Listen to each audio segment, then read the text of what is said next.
کوئی بھی مظلوم ہمیں پکارے گا، چاہے وہ آغا راحت الحسینی کی شکل میں ہو، چاہے وہ تانگیر کے جاوید نمبردار جو عوامی ایکشن کمیٹی کے تھے ان کو قتل کیا، آج تک ریاست نے ان کے قاتلین کو بھی گرفتار نہیں کیا. اسی طرح چلاس کے اندر جتنے مظلومین کو گرفتار کیا، اسی طرح امفری سے لے کے بلتستان سے لے کے کراچی کے اندر مقیم گلگت بلتستان کے ایک ایک نوجوان کو گرفتار کیا، نگر کے جوانوں کو گرفتار کیا، تھرمن کے جوانوں کو گرفتار کیا، روندو کے جوانوں کو گرفتار کیا. جب بھی مظلوم پکارے گا تو ہم بھی حسینی بن کر میدان عمل پہ لبیک کیے کہ ان کی حمایت کے لیے آئیں گے.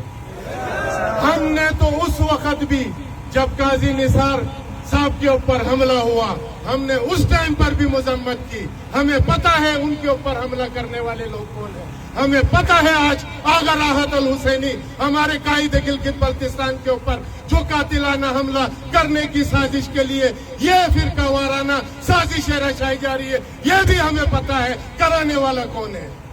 لیکن کب تک ہم چیخ چلاتے کہتے رہے اس عوام کو، کب تک ہم بتاتے رہے؟ آج ہمیں شرمندگی ہے. آج میں حضرت فاطمہ الزہرا سلام اللہ علیہ کی قبر کی طرف دیکھ کے میں اس ماں کے آگے شرمندہ ہوں. آج میں حسین کی ماں کے آگے شرمندہ ہوں. آج بلتستان کو سرزمین اہل بیت کہنے والے آدھے سے زیادہ ملا، آدھے سے زیادہ غدار ملا، آدھے سے زیادہ غدار سرکردہ ریاستی اداروں کے رکھیل بنے ہوئے ہیں.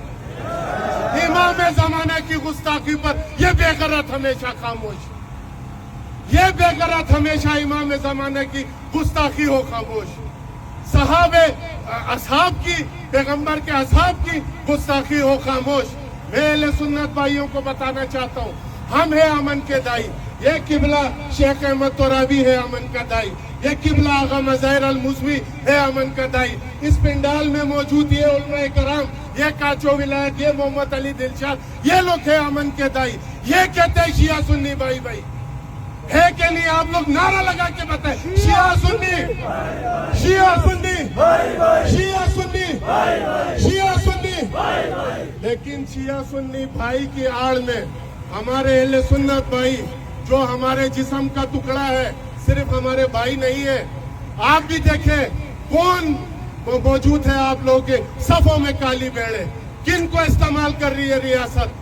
کیوں امام مہدی کی شان میں گستاخی کی جاتی ہے؟ ہم اپنی گردن کٹا دیں گے، ہم اپنے خطے کو تباہ کر دیں گے، لیکن کبھی امام کی شان میں گستاخی پر ہم خاموش غدار اور سہولتکار نہیں بنیں گے. ہم نے قسم کھائی ہے، امام زمانہ ہماری حجت ہے. ہم جو آج یہ تبلیغ کر رہے ہیں آپ لوگوں کو، آج جو آپ لوگوں کو مزاحمتی تحریک میں ہم جو مشکلات اسیریاں کاٹ رہے، کیوں کاٹ رہے؟ کیونکہ ہم چاہتے ہیں کہ آج ہم لوگ امام جس طرح کربلا کربلا کربلا کا ذکر ادھر صدیوں سے ہوتا آ رہا ہے، اس کربلا کی طرح اپنے آپ کو پختہ ایمان لے کر پھر جا کر آپ اس حجت امام علیہ السلام کے سامنے آپ کو تیار کر رہے ہیں. ہم لوگ میں سلام پیش کرتا ہوں کبرا آغا راحت الحسینی صاحب کو. میں اس مرد مجاہد کو سلام پیش کرتا ہوں. اس نے بے نقاب کر دیا گلگت بلتستان کے اندر. اس نے کہا کوئی اہل سنت بھائی نہیں ہے، کوئی اہل حدیث بھائی نہیں ہے، کوئی ہمارے نور بخشیہ برادری سے نہیں ہے جو توہین کرتا ہے.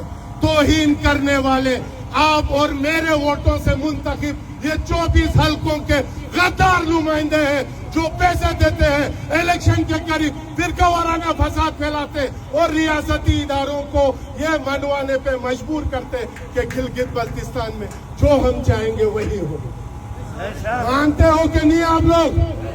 یہی غدار نمائندے ہیں کہ نہیں جو ہمارے امام کی شان پہ گستاخی پہ بھی یہ بے غیرت لوگ چپ بیٹھتے ہیں؟ یہ صحابہ کرام کی گستاخی پہ بھی یہی نمک حرام لوگ چپ رہتے ہیں. مانتے ہو کہ نہیں آپ لوگ؟ تو زیادہ لمبی چوڑی تقریر نہیں کروں گا. جتنے بھی اسیران ہیں، چاہے وہ اہل سنت برادری سے ہو، چاہے اہل تشیع برادری سے ہو، جو مظلوم ہے، ہمارا قائد آغا راحت الحسینی، اس کا حکم ہمارے لیے حرف آخر ہے. آغا علی رضوی کا حکم ہمارے لیے حرف آخر ہے. آغا علی موسوی کا حکم ہمارے لیے، آغا مظاہر الموسوی کا حکم حرف آخر ہے.